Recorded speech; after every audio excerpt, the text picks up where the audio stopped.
কেউ বলছেন যে হুজুর কোসাইগিরি করা যাবে কি যাবে না। আরেকজন প্রশ্ন করেছেন যে ব্যবসার খাতিরে মিথ্যা বলা যাবে কি যাবে না। মুসলমান দুইটাই হলো ইম্পর্টেন্ট প্রশ্ন, এটা এই জন্য আমি বলতে আপনার বলা ইচ্ছা করছে। তো ভাই আমি আপনাকে বলছিলাম হাফিজ সাহেবের ছেলে উনি দিলেন 5,000 টাকা, একজন আর হবে না ভাই? কোন একজন ভাই আমার 5,000 টাকা দেনওয়ালা মুসলমান 5,000 টাকা, আর যদি 5,000 টাকা না দেয় ওখানে 3 বন্ধু বসে 3 বন্ধু আপনার 1,000 করে দিয়েছেন, আর কেউ যদি পারেন 1,000 করে দিতে পারবেন না মুসলমান? হবে না ভাই? আল্লাহ তাআলা জি কই ডালিম ভাই কই? হ্যাঁ কই কে হাসছে জি? হাসলো তো ফাঁসলো, এই কোট পড়ে না? আরে দেখি তো খুব হ্যান্ডসাম লাগছে জি। দিয়ে দেন 5,000 দিয়ে দেন। এরা বলছে তার মানে দিতে পারবেন আপনি, মানে ভালোবাসা আছে। ইমাম সাহেব বলছে, মৌলভী সাহেব বলছে, এই যে কমিটি বলছে, সেক্রেটারি বলছে। হ্যাঁ আচ্ছা 5,000 বলেন না হিম্মত করে জি। 2,000 আচ্ছা 2,000 যখন বলেছেন 3,000 হোক, তাহলে ওই ওনার সঙ্গী হয়ে যাবেন কমসে কম 2,000। নারায়ে তাকবীর, নারায়ে রিসালাত, ইয়া রাসূলুল্লাহ। ডালিম ভাই, ডালিম না ডালিম ভাইজান 2,000 টাকার দাতা। এই ডালিম ভাই আপনার পাশে যে লোকটা আছে, এই লোকটা কিন্তু মনে হচ্ছে একটু একটু হেলদি মানুষ আছে জি। ড্রাইভার সাহেব দিন 5,000 দিন, আল্লাহকে নাম পে দে দো ভাই, দে দাও। মাশাআল্লাহ সুবহানাল্লাহ। দিব নারাটা লাগাবো? হ্যাঁ আইসিটিসি চাকরি, এই তো 5,000 টাকা বলেন না কি বাজি। হিম্মতে মারদা মাদাদে খুদা, হিম্মত করুন ইনশাআল্লাহ তাআলা হবে। আর কেউ যায় না ভাই। আমার ওয়াজ শেষের দিকে, আমি 2 ঘন্টার বেশি ওয়াজ করি না, কিন্তু আমার মনে হয় 2 ঘন্টা পার হয়ে গেছে এখানে। হ্যাঁ মুসলমান আমি শেষের দিকে আছি, 2-1টা প্রশ্ন উত্তর দিয়ে আমার বক্তৃতা শেষ করব। আচ্ছা 2,500 উনি বলছে যে হুজুর একটু বুদ্ধি আছে, উনাকে আড়াই করেন, আড়াই করে 5,000 করে দেন, 2 বন্ধু মিলে 5,000 হয়ে যাবে। হয়ে যাবে না? হয়ে যায়। নারায়ে তাকবীর, নারায়ে রিসালাত, ইয়া রাসূলুল্লাহ, নারায়ে রিসালাত, ইয়া রাসূলুল্লাহ। ডালিম সাহেবের পাশে কে আছে? কে ওটা?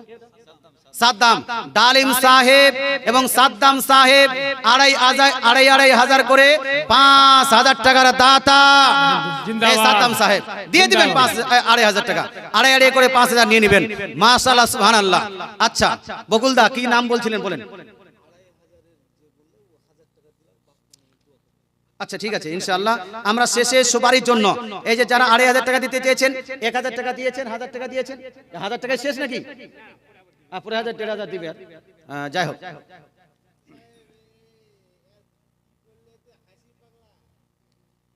হাসি পাগলা মনে না না ও আচ্ছা যাই হোক, না না ভালো মানুষ, খুব ভালো মানুষ। এই তো ইউটিউবের এতগুলো আমি সাবস্ক্রাইব করে দিলাম। 1,000 কি নাম? হানিফ। ওই HP digital sound, HP digital sound থেকে হানিফ বাবু দিচ্ছেন 1,000 টাকা। নারায়ে তাকবীর, নারায়ে রিসালাত, ইয়া রাসূলুল্লাহ। হানিফ সাহেব জিন্দাবাদ, এইচপি ডিজিটাল সাউন্ড জিন্দাবাদ। এইচপি ডিজিটাল সাউন্ড যারা সাবস্ক্রাইব করে নেবেন। হ্যাঁ কি নাম বড় ভাই? কই আনসার? আপনারও আছে নাকি? কি আপনার কত? 1,000। এই আনসার সাহেব তো আপনারটা কি নাম? আনসার সাউন্ড জালসা। আনসার সাউন্ড জালসা থেকে ইউটিউব চ্যানেল থেকে উনি দিয়েছে 1,000 টাকা। নারায়ে তাকবীর, নারায়ে রিসালাত, ইয়া রাসূলুল্লাহ, নারায়ে রিসালাত। আনসার সাউন্ড জালসা কেউ সাবস্ক্রাইব করে নেবেন। আর কে? আর নেই জি, এই তো অনেকগুলো আছে। 1 2 3 4 5 6 7 8 9 10 11 12 12টা মোবাইল আছে এখানে। এই মাশাআল্লাহ সুবহানাল্লাহ। এই 2 ভাই দিয়ে দিলেন মাশাআল্লাহ। 1 2 3 4 2 ভাই মিলে বলে হুজুর 1,000 করে নগদান করে দিলাম। এই গ্রামের ছেলে মাশাআল্লাহ সুবহানাল্লাহ, এই গ্রামের ছেলে জি।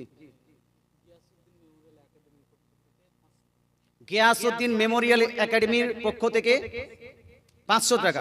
মাশাআল্লাহ সুবহানাল্লাহ। এই গ্রামের একাডেমি 500 কেন? একটু বেশি করে দিতে বলেন। এই মাশাআল্লাহ সুবহানাল্লাহ। আর বাবু তুমি দিয়েছো? দিয়েছে। এ হুজুর আপনি 500 টাকা দিন তো, সবাই আপনার দিকে দেখছে। দেন 500 টাকা কমসে কম দিন। মাশাআল্লাহ সুবহানাল্লাহ। তুমি দিবেন হাফিজ সাহেব? 5 শতক জমি দিল নাকি? না 500 না, বকুল ভাই তো 5000 দিয়েছে। আচ্ছা, একাডেমির পক্ষ থেকে 500 টাকা দিচ্ছেন আপনি? মাশাআল্লাহ, একাডেমি 500 টাকা নিলে 5000 করেন। এটা 5000 একাডেমি 5000। হ্যাঁ আচ্ছা ঠিক আছে, মেলা হয়ে গেছে তো যা হোক 2500 করেন, আমি নারাটা লাগাই দিই। নারায়ে তাকবীর, আল্লাহু আকবার, নারায়ে রিসালাত, ইয়া রাসূলুল্লাহ, নারায়ে রিসালাত, ইয়া রাসূলুল্লাহ। বকুল সাহেব জিন্দাবাদ, একাডেমির পক্ষ থেকে 2500 টাকা। জিন্দাবাদ, 2500। জি আচ্ছা, গিয়াসউদ্দিন মেমোরিয়াল একাডেমির পক্ষ থেকে 2500 টাকা। জিন্দাবাদ। যেন আল্লাহ তাআলা পড়াশোনার বৃদ্ধি করে, পড়াশোনার যেন ডেভেলপ হয়। আর আপনাদের ছেলে মেয়ে, কি ছেলে না মেয়ে? ছেলে মেয়ে সবাই, ছেলেদেরকে ভর্তি করবেন, পড়াবেন। মাশাআল্লাহ, সুবহানাল্লাহ, যেন আপনার ওটা ডেভেলপ পায়। আচ্ছা যাই হোক, কি বলছিলেন আপনি? আচ্ছা, এই মৌলভী সাহেব দিলেন 500 টাকা। কি নাম হুজুর আপনার? নাম সারিকুল ইসলাম সাহেব, মৌলানা সারিকুল ইসলাম সাহেব 500 টাকা। আর হাফিজ সাহেবের নাম কি? ওই হাফিজ বলেন না জি, নামটা বলেন। উজির আলী। এই হাফিজ সাহেবের সঙ্গে আমার অনেক দিন থেকে কানেকশন আছে। হাফিজ উজির আলী সাহেব কত বলবো? 5000 না 500 বলি? 500 না বেশি? আমার ইচ্ছা তা 2500 টাকা। ওই বলছে আমার ইচ্ছা বলছে, তা 2500 টাকা কম করে কেন বলবো? হ্যাঁ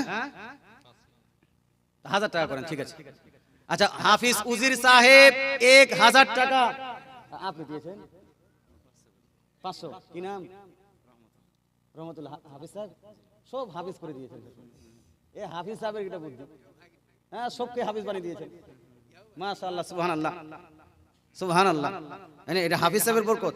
মুর্শিদাবাদে যোগ্য, বিজ্ঞ, অভিজ্ঞ, নাম করা একজন হাফিজ সাহেবের নাম হলো হাফিজ হানজালা সাহেব। হ্যাঁ জি, আপনারা হয়তো গ্রামের মানুষ চিনেন না। হ্যাঁ, বাইরে বিশাল প্রভাব। দক্ষিণ দিনাজপুর যান, উত্তর দিনাজপুর যান, ওইদিকে শিলিগুড়ি, জলপাইগুড়ি যান, যে কোনো জায়গায় যান, ওনার খালি কেরাত শোনার জন্য ওনাকে দাওয়াত দেয়। হ্যাঁ জি, এই যে পড়ার সময় যে বক্তৃতা করার আগে যে একটু সূরাগুলো পাঠ করে, ওটা শোনার জন্য খালি মানুষ পাগল হয়ে আছে। হ্যাঁ, এখন বয়স হয়ে গেছে, জালসা করছেন না। হ্যাঁ, তো যাই হোক, উনার অবদান অনেক আছে। উনার হাফিজ সাহেব উনি হওয়ার কারণে এখানে অনেকগুলো হাফিজ সাহেব এসেছেন। তো এই হাফিজ সাহেবের নামটা ভুলে গেলাম আবার। রহমতুল্লাহ হাফিজ সাহেব, রহমতুল্লাহ হাফিজ সাহেব, রহমতুল্লাহর সঙ্গে হাজি সাহেবটা বেশি মানায়। হ্যাঁ, তো যাই হোক, আব্বার নামে উনি হাফিজ সাহেব, উনিও দিয়েছেন 500 টাকা। ভাই তুমি হাসছো, ভালো লাগছে, তুমি দিও তো 500 টাকা। এই যে বাবু হলুদ এই পরে কোট পরে আছে, দাও 500 টাকা, দাও দাও দাও। 5 জি জিসিবি ড্রাইভার, তাহলে 1000 টাকা দাও। এই তো আপনি বাড়িয়ে যাচ্ছেন, লোকে ভয় পালিয়ে যাবে, লোকে ভয় পালিয়ে। এই বাবু জিসিবি ড্রাইভার ভাই, আসো, 1000 টাকা দাও, 1000 টাকা, 1000 টাকা দাও, দাও দাও। আর বন্ধু, আর কেউ নাই তোমার? কোনো ড্রাইভার নাই? আর জিসিবি ড্রাইভার না, টোটোর ড্রাইভার নাই কেউ? টোটোর গুলো কমসে কম 500 করে দাও।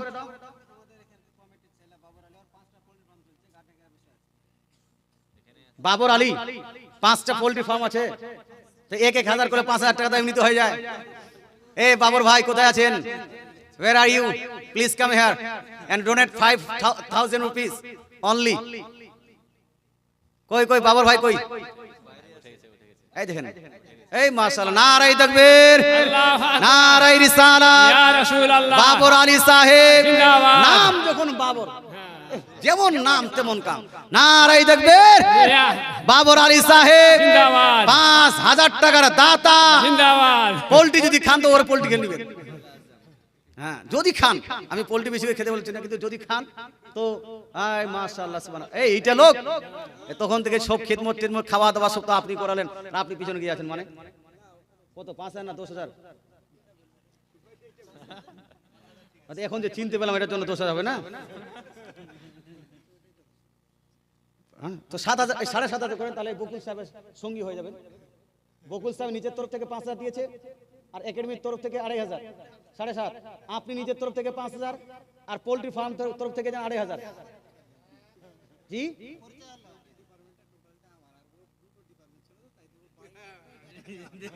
আচ্ছা যাই হোক, 7.5 করে 5 থাকবে, ঠিক আছে। হ্যাঁ, দোয়া করে দেবো ইনশাআল্লাহ, সবারই জন্য দোয়া করবো। আমরা তো দোয়ার পক্ষে, আমরা তো দোয়ার পক্ষে, আমরা দোয়ার বিপক্ষে নই, সব দোয়ার দলিল আছে। আমার দোয়া প্রসঙ্গে একটা গোটা বই লেখা আছে বাপ, ফরজ নামাজের পর দোয়া ও হাত তুলে প্রার্থনার প্রমাণ। বইটা কয়েকদিন আগে আমি ছাপিয়েছিলাম, সব বই শেষ হয়ে গেছে, সেল হয়ে গেছে। আবার কলকাতা থেকে একটা বই আসবে, আপনার এক সপ্তাহের মধ্যে আসবে। বইটার নাম হলো সহি নামাজ। সহি নামাজ প্রায় 350 পৃষ্ঠার বই। এখানে আপনার ওই কি বলছে নিয়তের আগে থেকে শুরু করে নিয়ে নামাজের পরে সম্মিলিত মুনাজাত পর্যন্ত সমস্ত যেটা হানাফিদের আপনার অ্যাক্টিভিটি সমস্ত প্রসঙ্গে 20টা 25টা 30টা করে দলিল দেওয়া আছে। আর সহি না জয়ীফ না হাসান সব সনদ উল্লেখ করা আছে, কে সহি বলেছে ওটারও উল্লেখ করা আছে। এই জন্য জি না আনা হয়নি, ইনশাআল্লাহ কয়েকদিনের মধ্যে বইটা আসবে পেলে। আর আপনার যদি যারা শিক্ষিত মানুষ যারা ওয়েবসাইট টেস্টসাইট ঘাটেন, আমার একটা পার্সোনাল ওয়েবসাইট আছে, পশ্চিমবাংলার সব থেকে বড় ওয়েবসাইট, আমার নিজস্ব ওয়েবসাইট। সেই ওয়েবসাইটটার নাম হলো www.keyofislam.com, keyofislam.com, keyofislam.com ইন্টারন্যাশনাল আপনার ওয়েবসাইট। এই ওয়েবসাইটটা আমেরিকা, লন্ডন, তারপর সাউথ আফ্রিকা, দুবাই, কাতার, ইয়ামান, ওমান সব জায়গায় ভিজিট করে, আমাদের সব সময় যেন আসে সব জায়গায় ভিজিট করছে। কি অফ ইসলাম, ইসলামের চাবি, ইসলামের চাবি keyofislam.com এ গিয়ে আপনি অনেকগুলো বই আপলোড করা আছে। মুফতি নুরুল আরিফিন সাহেবের বই, মুফতি গোলাম সামদানি সাহেবের বই, আমার বইগুলো আছে, মুফতি জুবাইর সাহেবের বইগুলো আছে, মুফতি আবুল কালাম আজাদের বই আছে, অনেকগুলো বই আছে। keyofislam.com এ যাবেন, ওখান থেকে বইগুলো ডাউনলোড করে পড়বেন, আপনার বিষয়ভিত্তিক বই পাবেন। ফরজ নামাজের পরে দোয়া করা যাবে কিনা বই আমার ওখানে আপলোড করা আছে। আপনার তারাবি 20 রাকাত না 8 রাকাত ওখানে বই আপলোড করা আছে। নবীজি জীবিত না মৃত বই আপলোড করা আছে, এরকম অনেকগুলো বই আপলোড করা আছে। তারা এই ভিতর নামাজ 3 রাকাত না 1 রাকাত, মুসলমান 3 রাকাতের ভিতর প্রসঙ্গে আমি গোটা একটা বই লিখে দিয়েছি। দলিল আর দলিল, দালালি চলে না, সুন্নিদের কাছে দালালি চলে না, দলিল আর দলিল। তো বইগুলো আপনি ডাউনলোড করে পড়ার চেষ্টা করবেন। যাই হোক ভাই, অনেকক্ষণ থেকে অনেক কিছু আলোচনা করছি, আর আলোচনা আগে বাড়াচ্ছি না। যারা পারবেন একটু 100 200 400 500 কি নাম রাহুল বাবু আমার দিয়েছেন 500 টাকা। আমি যেটা বলছিলাম সেটা হল লাস্ট, আপনার কোসাইগিরি করা জায়েজ না না জায়েজ? কোসাইগিরি করা কিছু মানুষের ধারণা, কোসাইগিরি করলে যে জবাই করছে প্রতিদিন বা সপ্তাহে একদিন, কিয়ামতের দিন ওরও যেন জবাই করা হবে, এরকম কিছু মানুষের ধারণা আছে। খবরদার, হোশিয়ার। বলুন তো গরুর গোশত খাওয়া হালাল না হারাম? হারাম বলুন না। খাসির গোশত খাওয়া হালাল না হারাম? হারামও আছে হালালও আছে। কি করুন করে হালাল?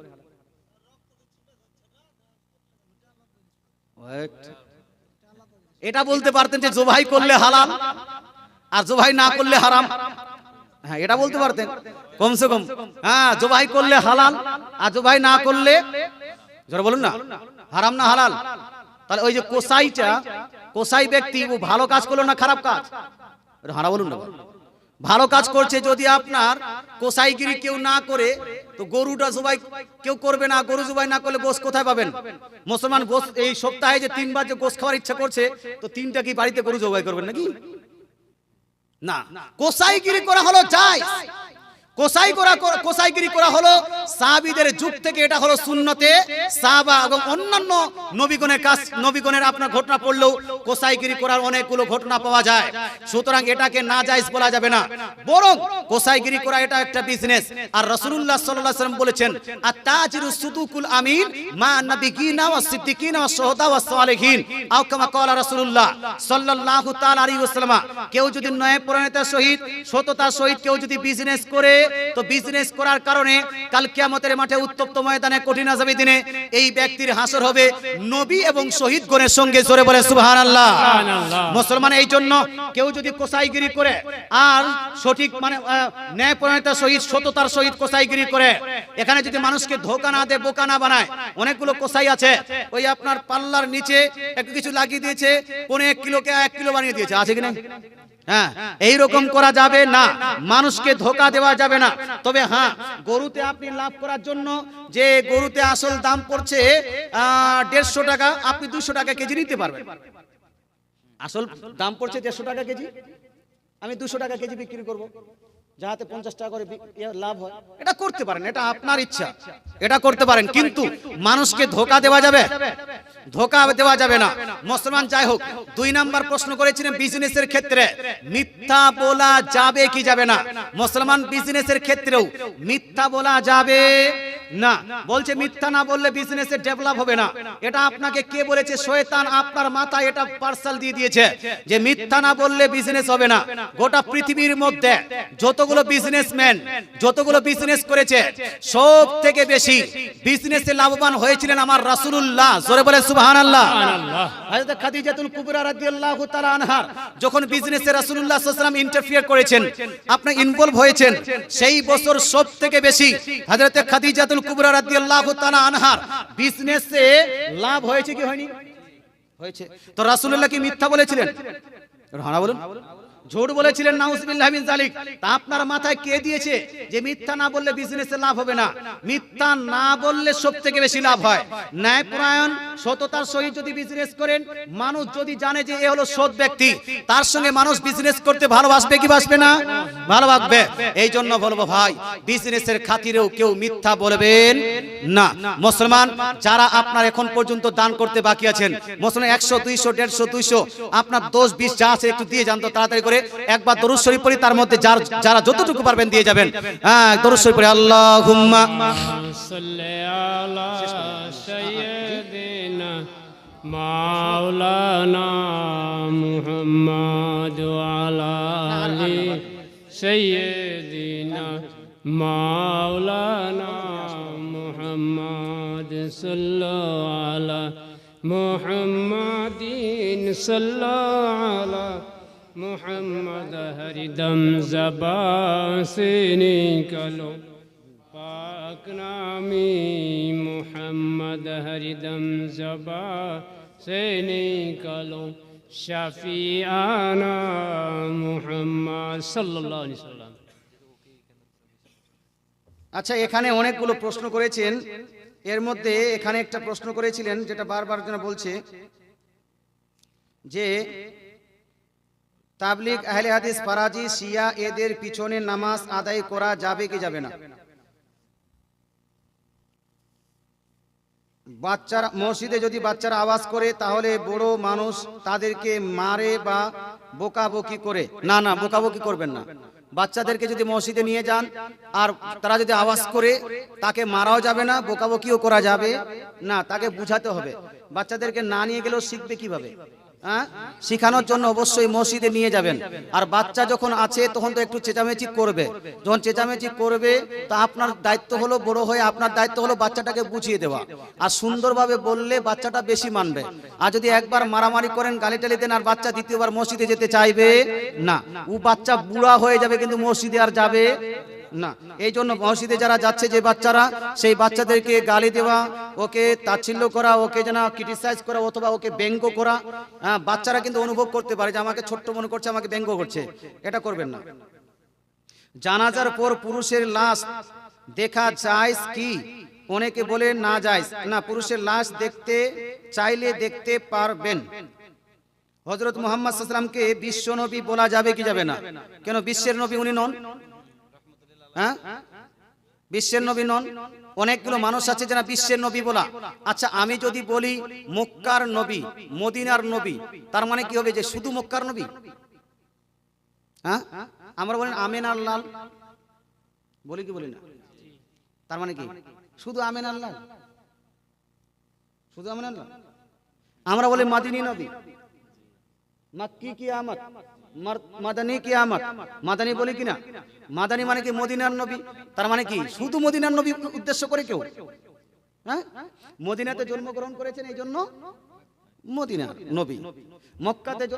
মক্কাতে জন্মগ্রহণ করেছেন এই জন্য মক্কি নবী বলি। মদিনাতে হিজরত করেছেন এই জন্য মাদানী নবী বলি। বলি কি বলি না? হ্যাঁ, হযরত আমিনা রাদিয়াল্লাহু তাআলা আনহার ঘরে জন্মগ্রহণ করেছেন এই জন্য আমিনার লাল বলি। হ্যাঁ, তার মানে এটা নয় যে যারা এটা বলছে তার কোনোদিনই উদ্দেশ্য হয় না শুধু মক্কা, শুধু মদিনা, এরকম হয় না। না, আমাদের নবী বলি কি বলি না? বলি কি বলি না? আচ্ছা, আমাদের বলতে কি মানুষ? আচ্ছা, নবীজি গাছপালার নবী ছিলেন কি ছিলেন না? জোরে বলেন না বাবা। পশু পাখির নবী ছিলেন কি ছিলেন না? তা আমাদের নবী কেন বললেন আপনি? আমাদের নবী কেন বললেন? তো এই যে বাংলাদেশে কিছু বক্তার মাথায় ঢুকে গেছে, বিশ্ব নবী বললে শুধু বিশ্বের নবী মেনশন হয় না, এই কথাটা ধারণা ভুল। বিশ্বের নবী বলছি আমরা এই জন্য, যেমন মাক্কি বলছি কারণ মক্কায় জন্মগ্রহণ করেছেন, মাদানী বলেছি মদিনায় জন্মগ্রহণ করে মদিনায় আগমন করেছেন, তদ্রূপ বিশ্বের বলছি এই জন্য যে হুজুর সাল্লাল্লাহু আলাইহি ওয়াসাল্লাম বিশ্বে আগমন করেছেন। জোরে বলেন সুবহানাল্লাহ। বিশ্বে আগমন করেছেন, রাহমাতাল লিল আলামিন তো হন, কেউ এটাকে অস্বীকার করে না। বিশ্ব নবী যখন বলে তখন কারো এটা মাথায় আসে না শুধু বিশ্ব, শুধু বিশ্ব মাথায় আসে। এই জন্য নবীকে বিশ্ব নবী বলতে কোনো সমস্যা নেই। যদি বিশ্ব নবী বলা না যায় তাহলে আমাদের নবীও বলা যাবে না, মাক্কি নবীও বলা যাবে না। মেরা নবী মেরা নবী মেরা নবী হে, তো মেরা নবী কেন? তোমার একাই নবী নাকি? হ্যাঁ, তো মেরা নবীও বলা যাবে না, তেরা নবীও বলা যাবে না, হ্যাঁ কিছুই বলা যাবে না। তো এটা ব্রেনটাকে একটু ক্লিয়ার করুন। হ্যাঁ, এমনটা নয় যে সুন্নি আলিম কেউ বললে যে ওর কথাটা মেনেই নিতে হবে, ওই যে ঠিক বললো না, কারো মিস্টেক হতেই পারে। হ্যাঁ, এখানে যারা ওটাকে বলছে বিশ্বনবী বলা যাবে না, শুধু একটা জ্বলনে বলেছে যে ওয়াহাবিরা এটা বেশি বলে, এই জন্য জ্বলনে বলে দিয়েছে বিশ্বনবী বলা যাবে না, আর কোনো অন্য কোনো উদ্দেশ্য নেই। যাই হোক, হ্যাঁ, তবে কেউ যদি এটা বলে যে বিশ্বনবী বলতে শুধু বিশ্বর নবী, শুধু বিশ্বের নবী কেউ যদি মেনশন করে তাহলে এটা এই হিসাবে বলা যাবে না। রাসূলুল্লাহকে শুধু বিশ্বের নবী বলা যাবে না, নবী হলেন কুল কায়নাতের নবী। জোরে বলে সুবহানাল্লাহ। মুসলমান, আল্লাহর যত মাখলুকাত, সমস্ত মাখলুকাতের নবী হলেন মুহাম্মদ সাল্লাল্লাহু তাআলা আলাইহি ওয়াসাল্লাম। এই হিসেবে কেউ যদি শুধু বিশ্ব বলে, মাথায় যদি থাকে ওর যে শুধু বিশ্ব, তাহলে এই আপনার হিসেবে নবীকে বিশ্ব নবী বলা যাবে না। কিন্তু আমি যতটুকু রিসার্চ করেছি, বিশ্ব নবী যারা আমরা বলি, আমাদের বলার সময় এটা কোনোদিন মাথায় ধারণাও আসে না যে শুধু তিনি বিশ্বের নবী, শুধু কথাটা কোনোদিন মাথায় আসে না। আল্লাহ তাআলা বুঝার তৌফিক দান করে, বলেন আমিন। আচ্ছা, ডক্টর জাকির নায়েক, মিজানুর রহমান আজারি, আব্দুল খালেক, সৈয়দপুরি, ব্রাদার মুজাফফর, এরা হচ্ছে গোস্তাকে রসুল, এদের কি আওয়াজ শোনা যাবে? আচ্ছা, গোস্তাকে রসুল আপনি তো আগে হুকুম লাগিয়ে দিলেন। মুসলমান যদি যারা এদের হোক বা অন্য কোনো, যদি কোনো ব্যক্তি আহলে সুন্নাতুল জামাতের অনুসারী না হয়, যদি কারো আকীদা আহলে সুন্নাতুল জামাতের বিরোধী হয়, যদি কারো আকীদা কোরআন হাদিস বিরোধী হয়, কোরআন হাদিস বিরোধী একটা আকীদা বলে দিই, নবী আল্লাহ তাআলার জন্য আকার বিশিষ্ট মানা, আল্লাহকে দেহ বিশিষ্ট মানা, এটা হলো কোরআন হাদিস বিরোধী আকীদা। নবী মৃত, যেমন এই যে আব্দুর রাজ্জাক বলেছে নবী কবরে মৃত আছে, এটা হলো কোরআন হাদিস বিরোধী, কোরআন হাদিস বিরোধী আকীদা।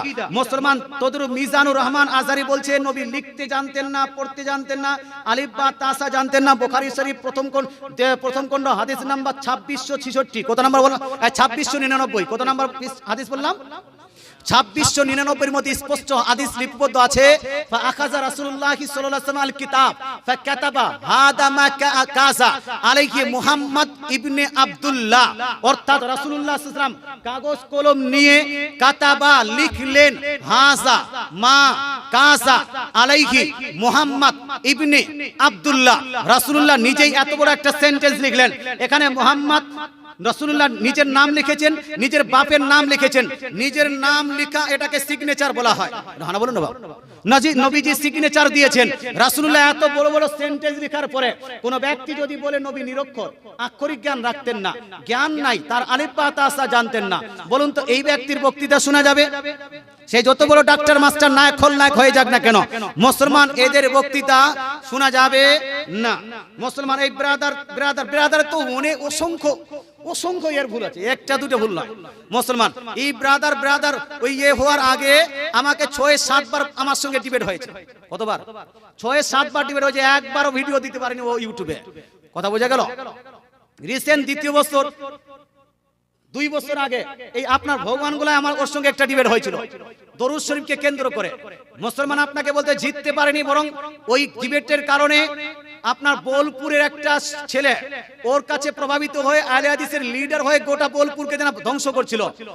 ওই ডিবেটে ছিল, ওই ডিবেটটা দেখে আলহামদুলিল্লাহ আমার কাছে সুন্নি হয়ে গেছে। জোরে বলে সুবহানাল্লাহ। কথা বোঝা গেল? এর অনেকগুলো ভুল আছে, একটা দুইটা ভুল নয়। এই এতগুলো অপবাদ দিয়েছে। বুখারীর মধ্যে খুঁজে বুখারী প্রসঙ্গে বলছে মাদ্দা সাউতাহু, এই হাদিসটাকে বুখারীর উপর মেনশন করে দিয়েছে, অথচ বুখারীতে এই হাদিস নেই, বুখারীর উপর অপবাদ। আমি কালকে একটা ভিডিও দেখলাম, এই ভিডিওতে বলছে মান তারাকা সালাতান মুতাআম্মিদা ফাকাত কাফার। এই হাদিসটাকে মুসলিমের মধ্যে বলেছে, এটা হলো সহিহ মুসলিমের উপর অপবাদ। সহিহ মুসলিমে এই হাদিস নাই। এ আপনার বলেছে হানাফি মাযহাবে মেয়ের সঙ্গে জিনা করা যায়, অথচ এটা হানাফি মাযহাবের উপর এত বড় অপবাদ যে এই রাহুলকে যদি জুতা পিটা করে জুতার মালা পরিয়ে গোটা পশ্চিম বাংলায় ঘুরায় তবু এর গুনাহটা কমবে না। ফতোয়া আলমগীরিতে নাকি লেখা আছে নিজের মেয়ের সঙ্গে জিনা করা যাবে। মুর্শিদাবাদে আছে কেমন, আমার পাশে হলে তো ওকে আমি যারা জেলখানাতে ঢুকাতাম। কথা বোঝা গেল? তার মানে হানাফি মাযহাবে বেটির সঙ্গে জিনা করা যায়। নিজের মাযহাব নিজের মতটাকে প্রচার করার জন্য, হানাফি মাযহাবকে বদনাম করার জন্য আছে। জি তুমি ইউটিউব দেখো ফতোয়া আলমগীরি থেকে দেখছে যে আপনার লিঙ্গ আপনি হয়েছে, মশলাই বুঝে না। মুসলমান ওখানে মশলা হলো বিবাহ ভাঙবে কি ভাঙবে না স্ত্রীর সঙ্গে। এত বড় একটা অপবাদ, এত বড় একটা জেনা করার পরে কেউ যদি জেনা করে নিজের বেটির সঙ্গে, স্ত্রীর সঙ্গে বিবাহটা ভাঙবে কি ভাঙবে না, মশলাটা হলো এই। আর করেছে কি যে হানাফি মাযহাবে বেটির সঙ্গে জেনা করা যায়। নাউজুবিল্লাহি মিন যালিক। এত বড় একটা অপবাদ দিয়েছে। আস্তাগফিরুল্লাহ। এত বড় কানা বহিরা যে এর অপবাদের কোনো শেষ নাই। আল্লাহ তাআলা বুঝার তৌফিক দান করুন। সুতরাং এইরকম কোন জাহিল মূর্খ অজ্ঞ এদের কোনো বক্তৃতা শোনা যাবে না। কিছু মানুষ আছে আবার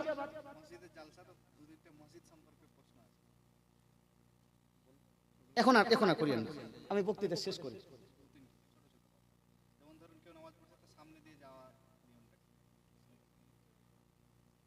জি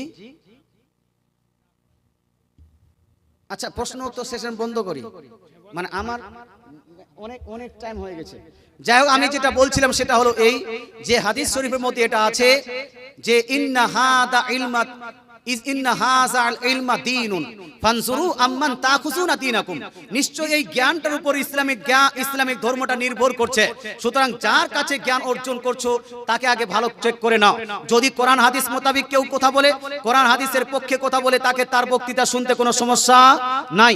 কিন্তু কোরআন হাদিসের বিরুদ্ধে কারো যদি আলোচনা যায়, কারো যদি বক্তৃতা যায়, তার আলোচনা বক্তৃতা শোনা যাবে না। কিন্তু আজকালকার এটা বিবেচনা করা হচ্ছে না। আজকালকার এটা বিবেচনা করা হচ্ছে কে বেশি টাই পড়ে, কে বেশি এডুকেটেড, কে বেশি, কার কাছে বেশি ডিগ্রি আছে, এইটা দেখে যারা বক্তৃতা শুনছেন। আল্লাহ তাআলা আমাদের বুঝার তৌফিক দান করুক, আমল করার তৌফিক দান করুক, আহলে সুন্নাত ওয়াল জামাতের উপর প্রতিষ্ঠিত থাকার তৌফিক দান করুক, বলেন আমিন। এই বলে বক্তৃতা আমি ইতি টানছি। বক্তৃতার মাঝে বলতে গিয়ে কষ্ট তো কাউকে না কাউকে লাগতেই পারে। মুসলমান এই জন্য যার কি কষ্ট লেগেছে, যদি আমার বক্তৃতায় কেউ কষ্ট পেয়ে থাকেন তাহলে ক্ষমা প্রার্থী। আর যদি কোরআন ও হাদিসে কোনো রকম ত্রুটি করে থাকি তাহলে আমি তওবা পড়তেছি, আস্তাগফিরুল্লাহ রাব্বি মিন কুল্লি জামবি ওয়া আতুবু ইলাইহি।